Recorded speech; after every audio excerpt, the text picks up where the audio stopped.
Hello and welcome to confidence commerce classes. My name is Vivek Gupta. बच्चों, हम लोग conduct कर रहे हैं पार्टनरशिप एडमिशन और एडमिशन ऑफ पार्टनरशिप चैप्टर से हम लगाने जा रहे हैं क्वेश्चन नंबर 23। सो फर्स्टली आप ये क्वेश्चन रीड करें। Question number 23। तो देखिए, इस क्वेश्चन बताया गया कि एक पार्टनरशिप फर्म में दो पार्टनर थे ए एंड बी, जिनका प्रॉफिट शेयरिंग रेशियो था इक्वली। बच्चों, इक्वल मतलब 1:1। इनका ओल्ड पीएसआर था 1:1 का।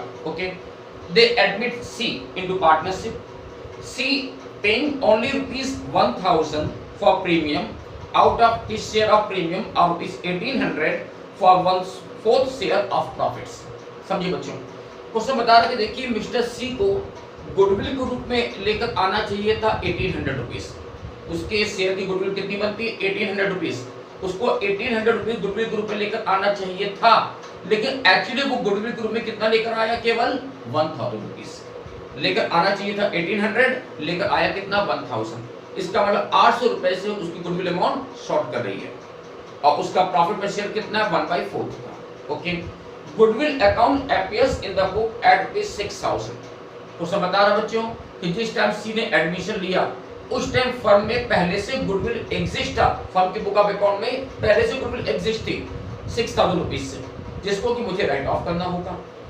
All the partners have decided that goodwill should not appear in the new firm's book।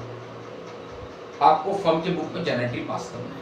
ठीक है बच्चों, तो देखिए इस क्वेश्चन में हमको ओल्ड पीएसआर दिया गया है, न्यू पीएसआर और एसआर हमको निकालना है। देखिए हमारा जो ओल्ड प्रॉफिट शेयरिंग रेशियो है ऑफ ए एंड बी वो था इक्वल यानी 1:1। नया पार्टनर सी आ रहा है और सी का प्रॉफिट में शेयर है 1/4 का। ठीक है बच्चों, इस क्वेश्चन में मुझे न्यू पीएसआर नहीं दिया है, तो पहले हमको निकालना पड़ेगा न्यू पीएसआर कितना आ रहा है। तो सोचिए, अगर सी को मैंने 1/4 शेयर दे दिया तो सी को 1/4 शेयर देने के बाद हम निकालते हैं रिमेनिंग शेयर कितना बच रहा है हमारे पास। रिमेनिंग शेयर कितना बचेगा?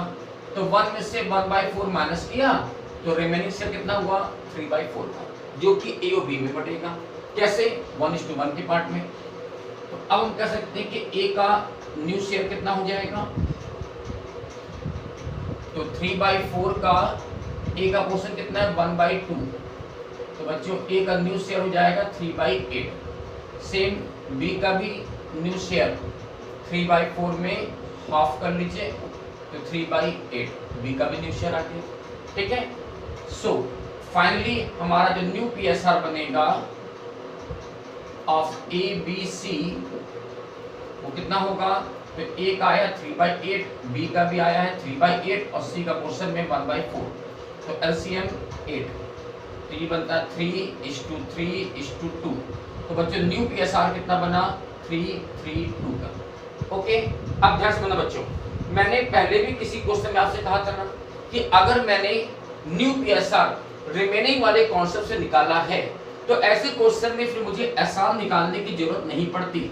आप चाहो तो निकालो, लेकिन मुझे टाइम बचाने के लिए जरूरत नहीं पड़ेगी। कैसे?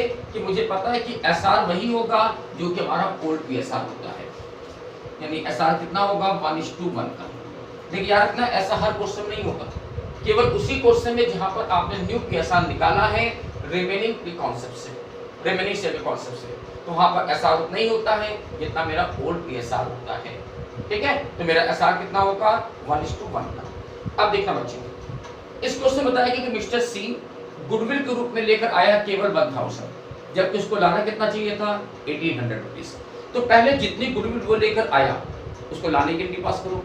सोचिए, फर्म में पैसा आ रहा है तो आप इनकी कैसे पास करोगे? Cash account debit to premium for goodwill account 1000 rupees, जितना वो एक्चुअली गुडविल लेकर आया है 1000। अब बताइए बच्चों, उसको गुडविल लाना कितना चाहिए था? 1800। लाया कितना? केवल 1000।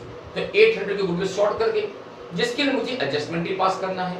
बट उससे पहले एक और काम कर लेते हैं कि इस 1000 रुपए की गुडविल को पहले ओल्ड पार्टनर में डिस्ट्रीब्यूट कर लीजिए उनके सैक्रिफाइसिंग रेशियो में। जितनी गुडविल लेकर आया है तो उसे ओल्ड पार्टनर में डिस्ट्रीब्यूट कर लेना है सैक्रिफाइसिंग रेशियो में। तो हमारी एंट्री बनती है premium for goodwill account debit तो एस कैपिटल बीस कैपिटल। सो 1000 रुपए की गुडविल ए और बी में डिवाइड हो जाएगी 1:1 में, यानी 500 ठीक है। तो जितनी गुडविल आई हमने उसको ए और बी में डिवाइड कर लिया उनके सैक्रिफाइसिंग रेशियो में। ओके, अब जितनी गुडविल को लेकर नहीं आया 800 रुपए की, उसके लिए मुझे एडजस्टमेंट एंट्री पास करना होगा। और बच्चों मेरी एडजस्टमेंट क्या होती है इस केस में कि C's current account debit, C's current account debit कितने से, जितने अमाउंट की गुडविल नहीं ला सका, तो वो 800 रुपए की गुडविल लेकर नहीं आ सका, तो 800 रुपए से आप सी को डेबिट करोगे और 2 क्रेडिट किसे करोगे, ओल्ड पार्टनर्स, यानी 2 एस कैपिटल बीस कैपिटल, और फिर से उनके सैक्रिफाइसिंग रेशियो ले लीजिए 1:1 में। तो 800 को 1:1 में बांटेंगे तो ये आता है 400 ठीक है। ओके हाँ, अब देखो इस क्वेश्चन में आपसे ये भी बात बताई गई कि जिस टाइम सी ने एडमिशन लिया फर्म में, फर्म के पास पहले से एग्जिस्टिंग गुडविल रखी थी 6000 रुपीस की, जिसको मुझे कंपल्सरी राइट ऑफ करना रहता है, और जिसके लिए बच्चों हम लोग एंट्री बनाते हैं कि old partners capital account debit to goodwill account. तो ओल्ड पार्टनर कौन है, ए एंड बी, तो अब ए और बी को डेबिट कर दीजिए और टू गुडविल अकाउंट। तो जो ओल्ड वाली गुडविल थी वो राइट ऑफ कर दी जा रही है। ओल्ड गुडविल का अमाउंट था 6000, जिसको बच्चों हम लोग राइट ऑफ करेंगे ए और बी से, कैसे, उनको ओल्ड प्रॉफिट शेयरिंग रेशियो से, या रखना ओल्ड गुडविल ओल्ड रेशियो में राइट ऑफ होगी, यानी फिर से 1:1 में। तो ये अमाउंट हो जाएगा 3000। ओके, तो ये हो जाता है हमारा क्वेश्चन नंबर 23। होप सो आपको मेरा ये क्वेश्चन समझ में आ गया। सो यहाँ पे स्टॉप करते हैं आपको। Good day, thank you, bye bye.